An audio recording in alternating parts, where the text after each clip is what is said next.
Ganun lamang yun. Okay, mga kapatid, kahapon, may nag-text sa akin. Kasi po, hindi, yung mga dating number po sa akin ng mga bata-bata ni Digong, hindi po nakasave na sa cellphone ko. Hindi na po nakasave. Now, nag-text sa akin kahapon, ang ratsyada ng text niya po sa akin. Ipapakita ko po sa inyo. Tinakpan ko lang po yung pangalan. Ito pong nag-text sa akin kahapon at tumawag ba po siya kahapon sa akin. Ito po ang unang sinasabi niya. Papakita ko po sa inyo. Babasahin ko po. Ito po ang kanyang mga sinabi sa akin. Wait kaping mainit. Nasaan na yun? Ito. Magbalik loob ka. PDP tayo. Pro Duterte. Uulitin ko Magbalik loob ka. PDP tayo. Pro Duterte. Dahil po ang number niya po, hindi na po nakasave sa akin, ito po ang reply ko. Sino po ito? Sorry po, bago po ang cellphone ko. Ninyo, mag-isip-isip ka na. PDP tayo. Yun ang sabi niya, Ninyo, mag-isip-isip ka na. PDP tayo. Yun ang sabi niya sa akin. Now, nag-reply ako. Ang sabi ko, Sir, first name, first of all, ano yung pag-iisipan ko po na sinasabi nyo po na PDP tayo with question mark. Oo. Ang sabi niya sa akin, kasi nga magkasama tayo noon sa MRRD. Hindi niya binuo. MRRD, bubuhin ko to dadagdagan ko yung MRRD niya. MRRD and ACC. Baka nga kako magkakasama tayo muli sa PDP. Kung gusto mo lang. Sabi niya ganon. Reply ko, yes, I am original member of MRRD and ACC since 2015 to 2022. But correction, I'm not a member of PDP Laban. PDP Laban because I'm not a politician. Ang sabi ko. Ang sagot niya, okay, I understand. See you one this day. Ang sagot ko naman, panghuling text ko sa kanya, thanks, Chairman. Oo. Ito pong sinutukoy ko na Chairman, hindi ko napapangalanan sa inyo, mga kababayan. Okay? Papakita ko po yung text niya sa akin, pero tinakpan ko po ang pangalan niya kasi meron tayong tinatawag na data privacy. Okay? Hindi ko pwedeng ipakita ang pangalan niya. No, mga kaibigan, nagtataka ako, ang daming mga political blogger na mga Duterte ngayon na ang balita ko, ang bigayan dyan, 100,000 per month. Bakit ako? Halos bumakbak na ako sa mga Duterte, nagsalita na ako ng hindi magaganda, halos binasag ko na yung putang inang imahe ni Digong Dacolero na hindi na tinatayuan ng bayag niya at hindi niya na mabilang ang bulbul niyang nagkakalagas-lagas. Magandang umaga sa iyo, Mark Ramos. I love you. Mahal na mahal kita. Mark Ramos. Okay? Ito po yung pinaka-text sa akin kahapon. Papakita ko po sa inyo. Baka sabihin nyo, gawa-gawa ko po itong text sa akin. No, hindi ko to gawa. Pakita ko po sa muna.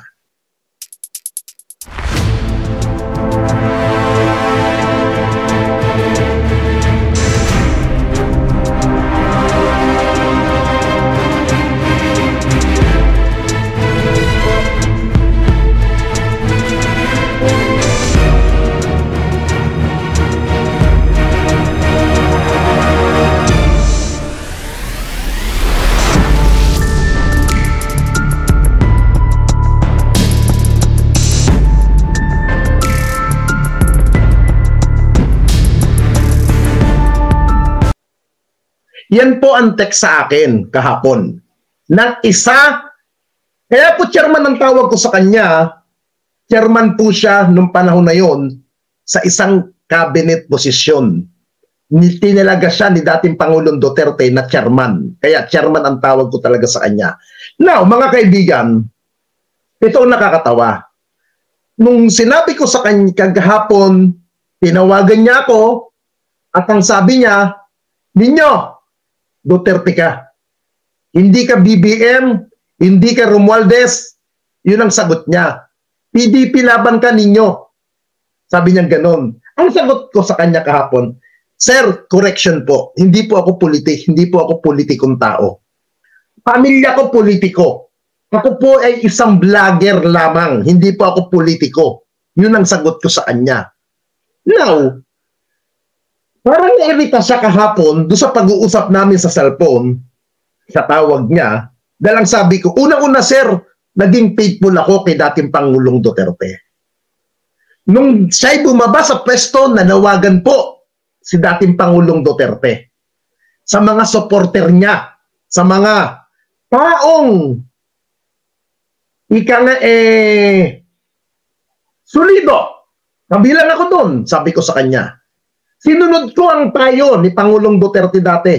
Tulungan, suportahan ang bagong papasok na administrasyon ni Pangulong Ferdinand Romualdez Marcos. Ngayon, ang sabi ko sa kanya, Sir, sinunod ko naman ang tayo ni Pangulong Duterte. Yung madalas ko sinasabi sa mga vlog ko, alam ko nanonood to ngayon eh. Kasi pinurwad ko sa kanya sa Viber ko itong live video ko. Makinig ka, matandang ulanin ka. Ha? Hindi kita mapakalanan. Pero kung ako i-challenge mo, utang ina mo ka, matanda ka. Tandaan mo, after ng pagbaba ni dating Pangulong Duterte, meron ka sa akin ipinagagawa, meron kang inuutos dati na sirain ang isang opisyal ng gobyerno. Saan tayo nag-meeting? Sa Rockwell. Nasa akin ang mga text mo pa yan.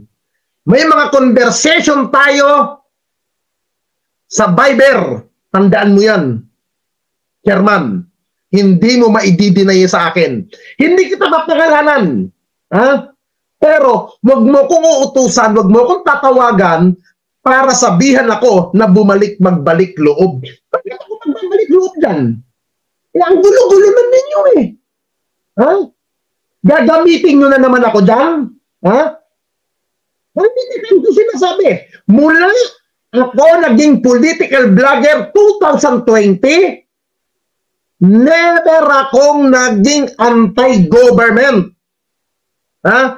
Dahil ang patakaran ko sa buhay ko, ang advice sa akin ng tiyuhin ko na yumao na dating congressman, okay lang yan ninyo, maging vlogger ka dyan. Okay lang yan makisawsaw ka sa larangan ng politika sa pagbablog. Pero, wag na wag kang magiging anti-government ninyo. Sinusunod ko, kahit patay na yung tiyuhin ko, na advice sa akin ni dating Congressman P.D. Barsaga. No. Alam ko na ang galawan sa loob ng Duterte Group eh. Ha? Alam ko na. Tigilan niyo na ako. Ha? Dapat na matuwa kayo eh. Dahil sinunod ko yung advice ni dating Pangulong Duterte na suportahan ang administrasyon na to. May mga supporter daw si Digong dyan. Pero nung sinabi niya na tulungan suportahan ang administrasyon, hindi nga sumunod eh. Bagkus bumakbak ng bumakbak sa Marcos administration. Sinira ng sinira ninyo. Bakit? Bakit nyo? Dahil hindi nyo na magawa ang gusto nyong magawa? Ha? Ha? Ngayon, naghahanap na naman kayo ng vlogger na gagamitin ninyo para sirain ng gobyernong ito? Ha? Diyan kayo magaling. Ha? Yung mga vlogger na Duterte kuno, putang ina ninyo, kailan lang ba kayo nagsulputan dyan? Puro kayo mga patay gutom, mga buwaka ng ina ninyo. Ha? Bakit? Pag nagkaroon ba ng kasuhan, madadala... Sapat ba yung 100,000 ibinabayad sa inyo dyan? Sapat ba yan?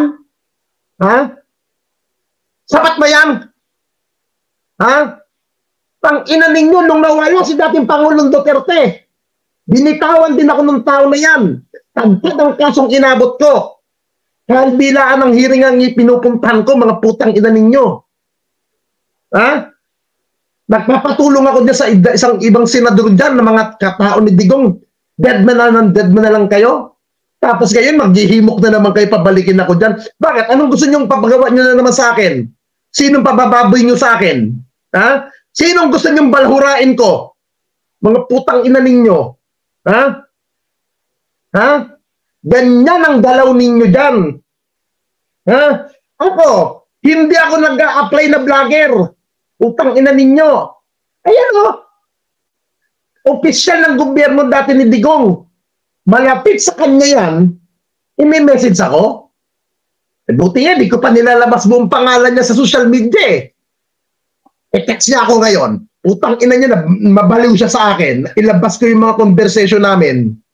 Pati yung pinapaaway niya na kung sino-sino opisyal. Sige. Okay ng ina ninyo. Tigilan niyo ako ng kahibangan niyo. Alam mo, Manong, may lupa ka na rin. Mamamatay ka na lang. Hindi ka pa magtino. Utang ina mo ka. Ha? Mamamatay na lang yung matandang to. Mauuna ka pa ata kay Digong. At bakit hindi pa mauna si Digong na matodas? Bakit hindi na kayo magsabay? Gusto mong bumalik sa gobyerno. Bakit?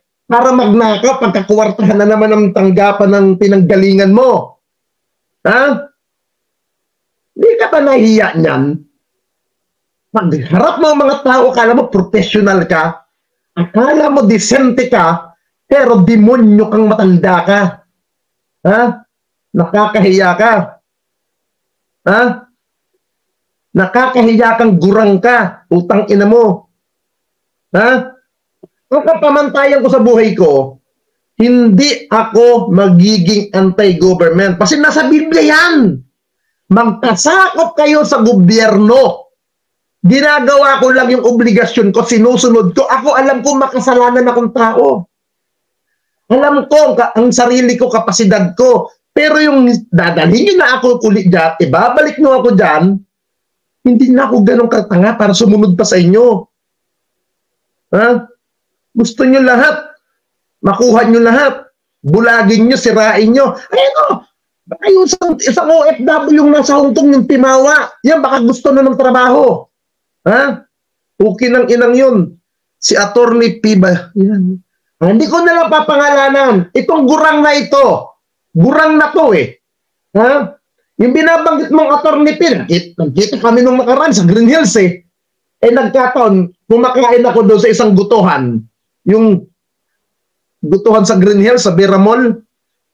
Vera Mall sa Green Hills, eh, may kinakain na akong gutuhan dyan. Masarap yung gutuhan dyan eh. Kaya lang 250 ang isang goto. Small. Nakita ko rin siya yung matandang attorney na yan eh. May kasamang asawa niya yung kasama niya. Legit naman na asawa niya kasama niya eh. Naka-Amerikana pa eh. Nung, I think Friday o Webes, nandun siya eh. Ha? Ito na sabihin ko sa inyo. Hindi nyo na ako maibabalik dyan. Ha? Kung anong kinalalagyan ko, alam ko ang tama. Ha? Sasabihin nyo, balingbing ako. Sasabihin ninyo, hudas ako.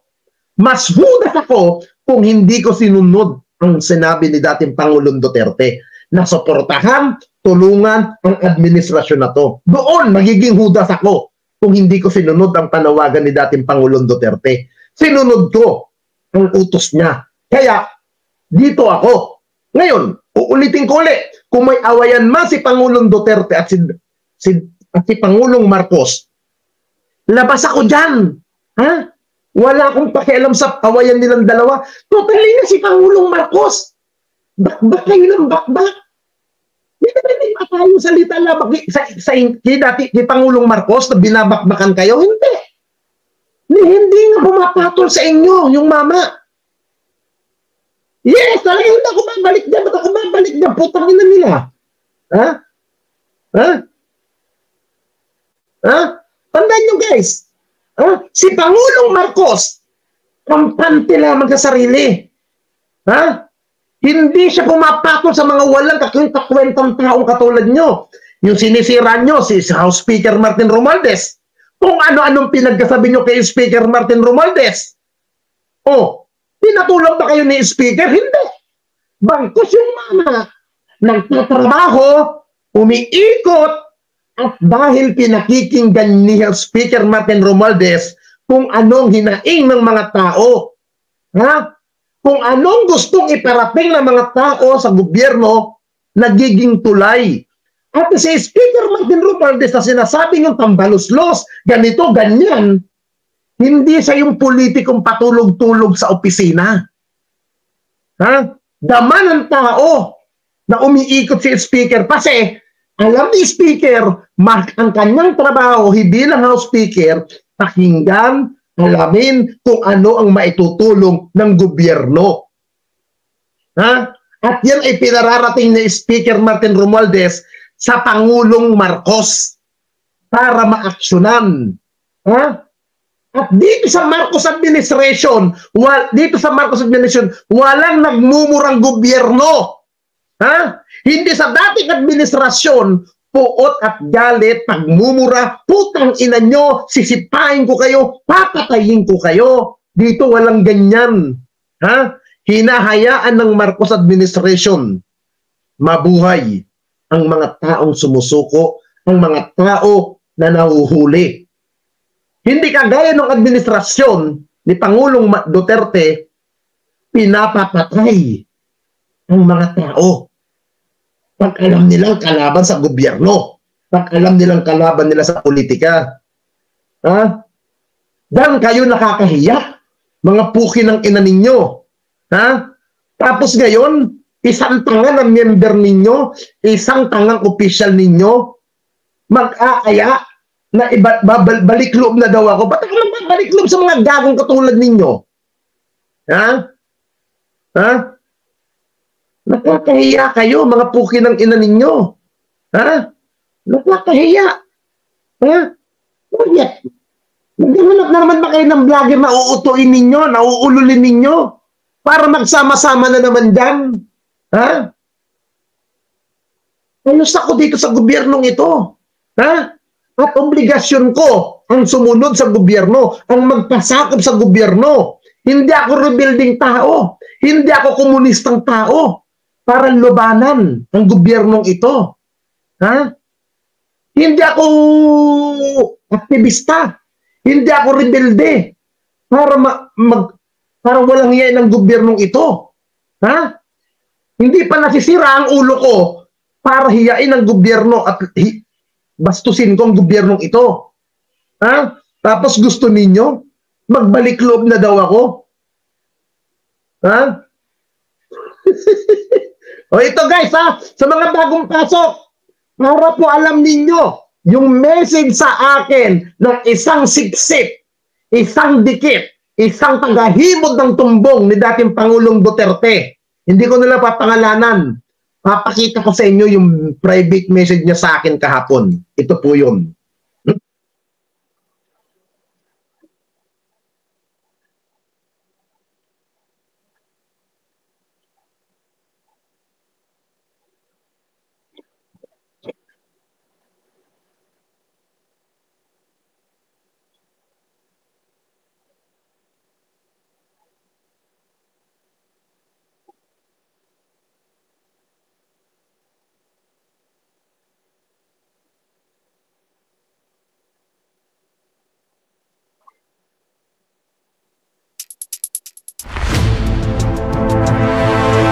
Yan po ang message sa akin kahapon.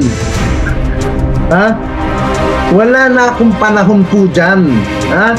Kung alam mo, pinakatapos niyong gawin sa mga taong malalapit kay dating Pangulong Duterte. Kung gusto niyo talaga ng pagkakaisa, pag-unlad ng ating bansa, yakapin ninyo ang administrasyon na to. Ha? Bigyan nyo ng pagkakataon ng Marcos administration, ha? Na makapaglingkod ng walang puot at galit. Ha? Hindi yung utang ina, hindi lang kayo nabigyan ng pwesto sa Marcos administration, tinanggal lang kayo rito, galit na galit kayo sa Marcos administration. Ha? Para bang gusto niyong palabasin, kayo lang ang may karapatan magsilbi sa bayan. Hindi lang ko kayo. Ha? Hindi lang kayo ang may karapatan na maglingkod sa basambayan ng Pilipino. Ha? Kung meron kayong magandang gustong mangyari sa bansang ito, ang pinakamagandang gawin nyo, makipagkasundo kayo sa Marcos administration.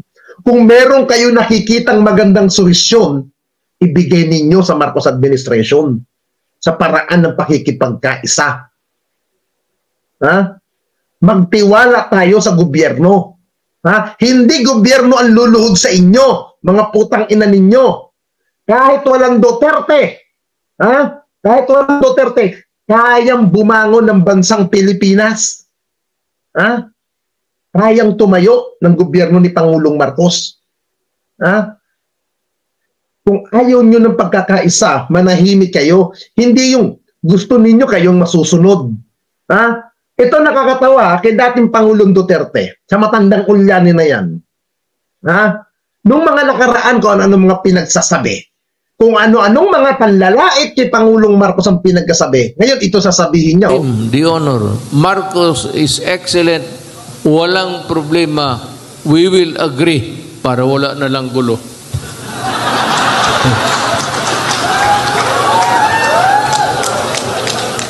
Alangan. Pero, well, wala naman, as it is, wala namang masabi. Otherwise, I'd be the first really to shout.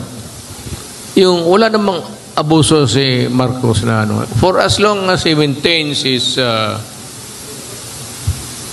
yung ganong ugali niya, okay lang.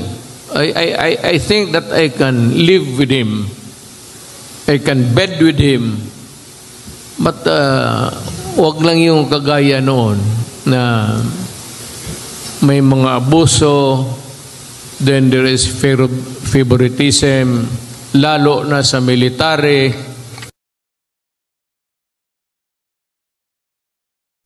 Ngayon okay na. Excellent daw ang Marcos administration. Ngayon ganyan lang sasabihin ng dating Pangulo. Nung mga nakaraan, pinagmumura mo kung ano ng mga masalitang hindi makain ng pinagkasabi mo. Alam niya, yan ang pinakamahirap kay Pangulong Duterte. Paiba-iba ng mga sinasabi. Mahirap. Mahirap niya sa mga vlogger na defender. Ang hindi nyo matanggap sa mga Marcos, yung sila'y umiikot, yung sila'y tumutulong sa mamamayan. Yan ang hindi nyo matanggap. Itong ginagawa ni Pangulong Marcos, itong hindi nyo matanggap itong ginagawa niyang ito. Batanes ng 800 pirasong lumbers at 8...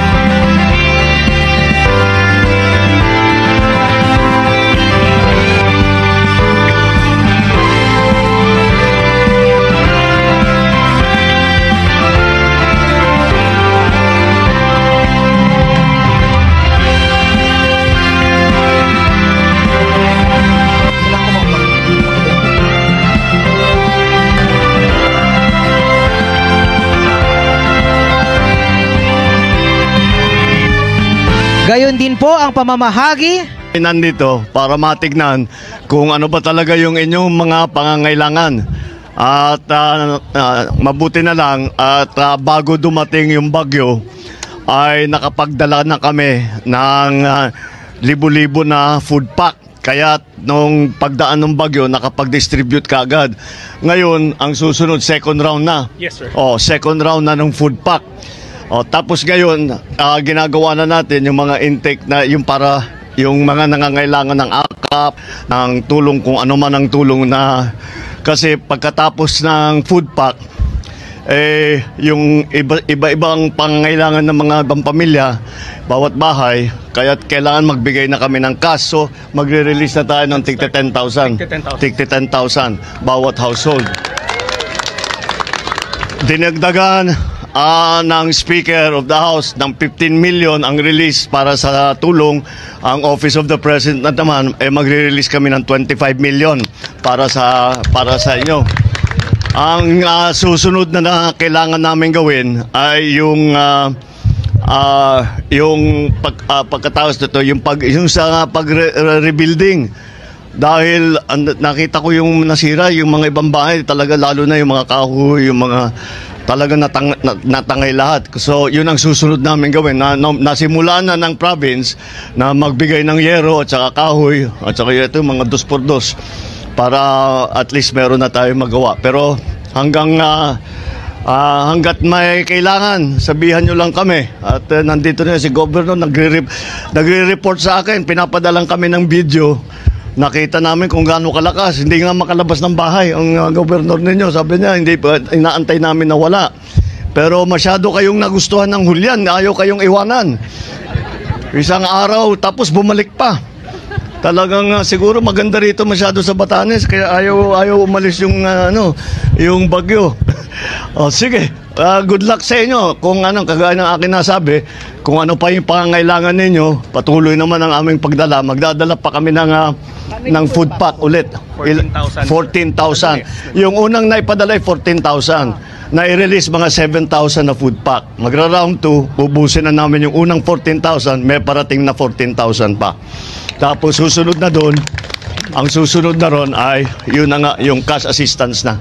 Para meron kayong pambili, yung mga gamot, yung mga para sa mga bata, yung pagkain, yung kung may sanggol, kung meron kayong mga baby powder para powdered milk para sa mga bata, yun lahat yan. So para nasa sa inyo na, may hawak na kayong cash. Okay, good luck sa inyo lahat. At kagaya. Okay, sige. Sige, mabuhay kayo. Maraming salamat.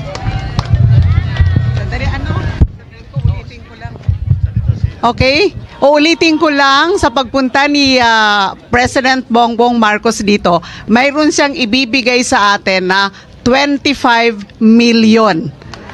Kaya po, pagdating ay ayusin natin yon para lahat po ay mayroon kayong ayuda. So maraming salamat, Mr. President. Okay. Muli, tayo po ay nagpapasalamat sa ating mahal na Pangulo sa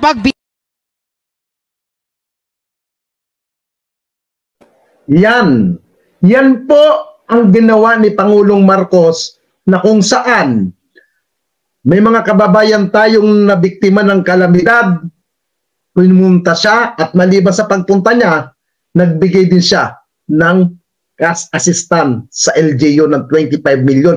At maliban sa 25 million, nagbigay din po ang tanggapan ng House Speaker of Representatives na si House Speaker Martin Romualdez ng 15 million peso. Yan po ang ginawa ng gobyerno, mga hindi po inailalabas ang ibang vlogger. Pero may mangilan-ngilan po mga political vlogger po dyan na sumusuporta sa gobyerno, hindi man sila pro-Marcos. Yan, si Mac Pablo, hindi yan pro-Marcos, pero pro-government po yan. Pro-government. Kagaya ko, hindi po ako maka-Marcos. Pro-government ako dahil pinapakita ko po yan dahil sa magandang ginagawa ng gobyerno. Ngayon, ang gusto ng mga Duterte, walang ganyan ipinapakita. Ayaw nila yan. Gusto nila, puro negative ang ibabato sa administrasyon ni Pangulong Marcos. Yan ang gusto ng mga anti-Marcos. Sampot ng mga alagad ni Digong na mga tangat bobo na mga vlogger. Yan ang gusto nila. Kagaya nung isang putang inang vlogger dyan, na si Banat Bay, hindi niya ma-mention pangalan ko. Sasabihin niya, gagayahin niya yung isang vlogger dyan na kalbo, na nagpapantit bra. Puro ganun lang siya. Ikaw, Banat Bay, putang ina mo ka. Bilangin mo ang bulbul mo. Hindot ka. Putang ina mo ka. Araw-araw kang hindot ka.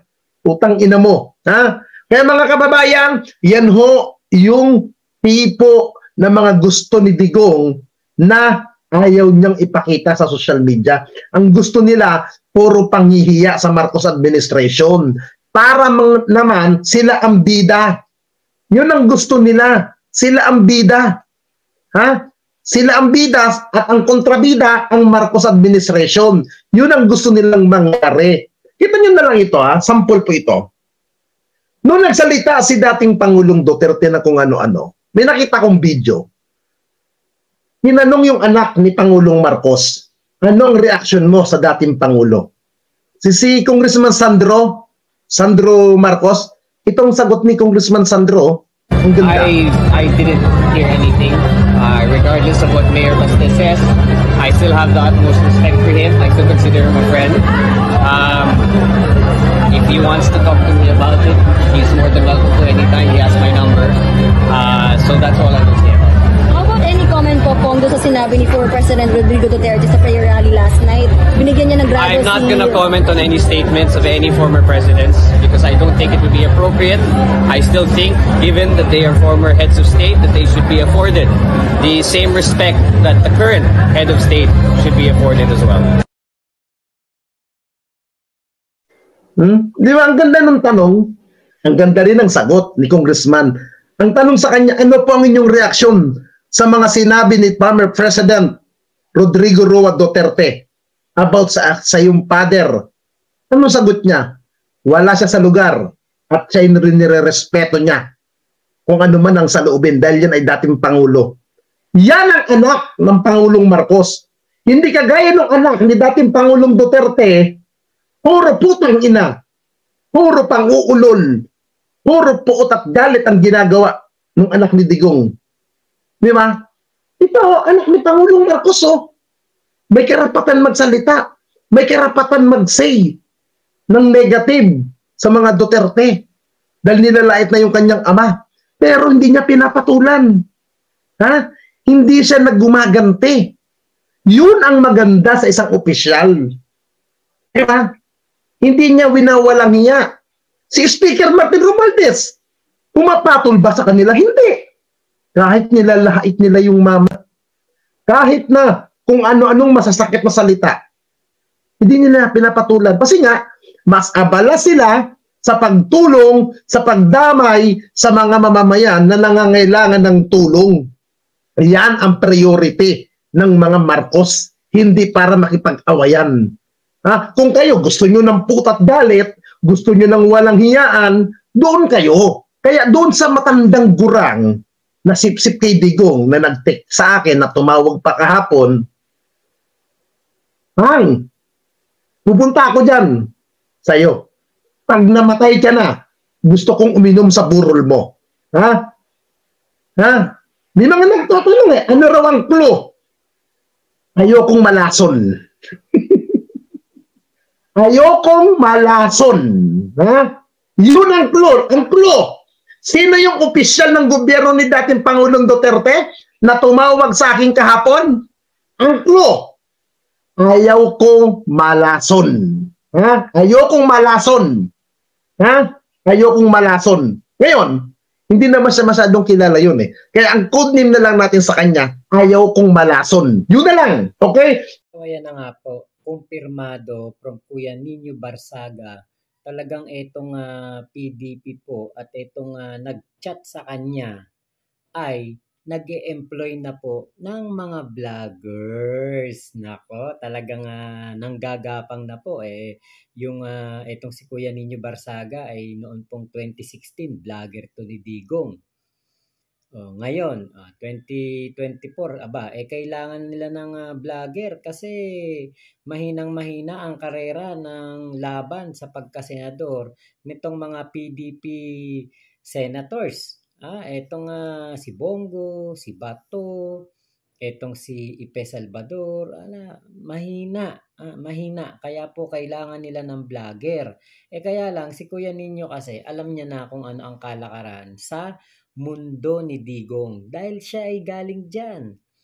Siya ang buhay na testimonya na merong mga bayarang vlogger si Digong noon. At kasama niya ang mga kilalang vlogger na nakadikit ngayon kay Digong. Yung iilan lang kasi marami diyan mga bago, 'di ba? Marami diyan mga bagong salta lang, nag-self-proclaim lang na DDS at dahil nga po kailangan ni Digong at ni Kibulok ng vlogger, 'di ba? In-employ nila ito. In-exploit nila yung kumbaga dahil nga po ang matinding labanan ay nasa SOCMED. Kahit naman hindi talaga magandang laban ang nasa SOCMED kasi sa SOCMED, 'di ba? Merong trolls, merong mga nagpapanggap diyan na mga maka-Duterte pero mga sumasahod lang naman, 'di ba? Nagkakaroon sila ng kumbaga pansariling interes na dahilan at nalalaman ang dapat lamanan na nagkakaroon ang dapat magkaroon. So, ganyan po yung nangyayari. So, merong mga trolls. So, pagdating ng eleksyon, doon po nakikita itong kumbaga yung kaibahan, 'di ba? Kasi syempre, balota, magsusulat ka sa balota at i-shade mo yung mga pangalan ng mga gusto mong maging senador or mayor, vice mayor, governor, 'di ba? Congressman.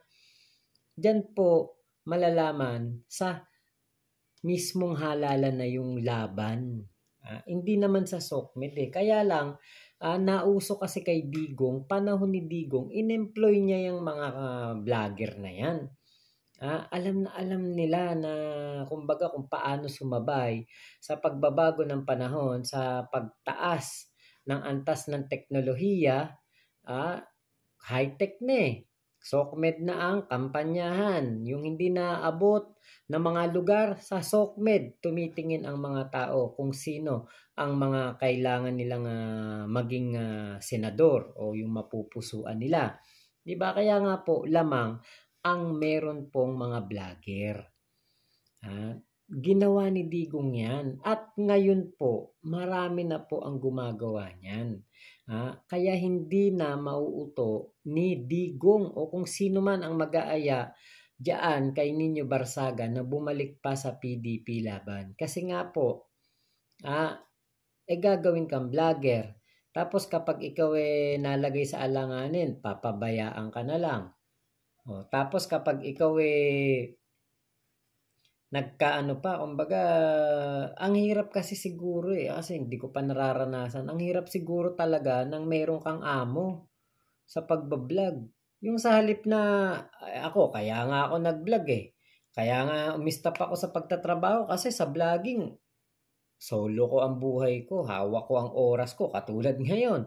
Madaling araw, nagbablog pa ako. Ito yung gusto kong oras ng vlogging. Ito yung gusto kong oras na ako gumawa ng video, makapag-edit. Tapos ako matutulog. Wala akong hinahabol na kailangan kong gumising ng maaga para magtrabaho.